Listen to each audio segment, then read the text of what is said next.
सांगलीत मुसळधार पावसामुळे कोयना धरणाच्या पाणी पातळीत वाढ झाली। पाणी पातळी नियंत्रित ठेवण्यासाठी कोयना धरणाचे 6 दरवाजे उघडण्यात आले। धरणातून नदीपात्रात 11,400 क्युसेक वेगाने पाण्याचा विसर्ग केला जातोय। कोयना नदीवरील जुना पूल पाण्याखाली गेलाय। नदीकाठच्या नागरिकांना सतर्कतेचा इशारा देण्यात आला।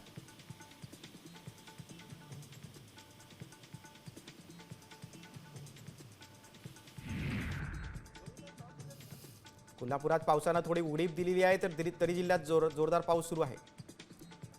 कोल्हापूरची पंचगंगा नदी तिसऱ्यांदा पात्राबाहेर गेल्या। जिल्ह्यातील 39 बंधारे पाण्याखाली गेलेत। वाहतूक पर्यायी मार्गाने वळवण्यात आलेली आहे, तर पंचगंगेची पाणी पातळी 31 फूट 3 इंचांवर जाऊन पोहोचलेली आहे।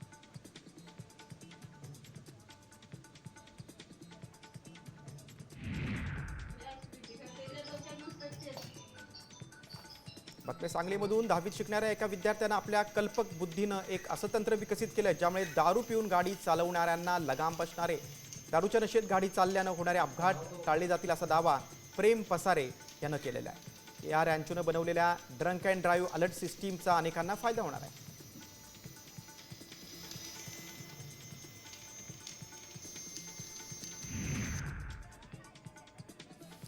सांगलीत रस्त्यासाठी गावकऱ्यांनी अनोखं आंदोलन केले। रस्त्याच्या मागणीसाठी गावकरी थेट झाडावर चढून बसले, त्यामुळे पोलिसांची चांगलीच तारांबळ उडाली।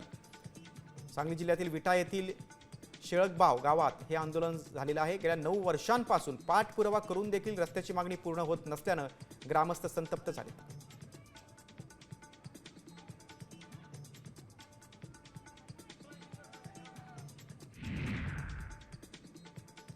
सोलापूरच्या मंगळवेढ्यामध्ये चुलत दीर आणि वहिनीनं घरातून पळून जाण्यासाठी बनावट आत्महत्येचा कट रचला।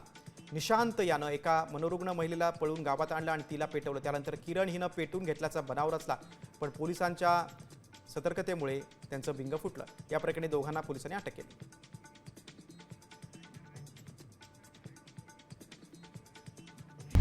आता isakal.com आहे देशातील नंबर 1 ची मराठी न्यूज वेबसाईट।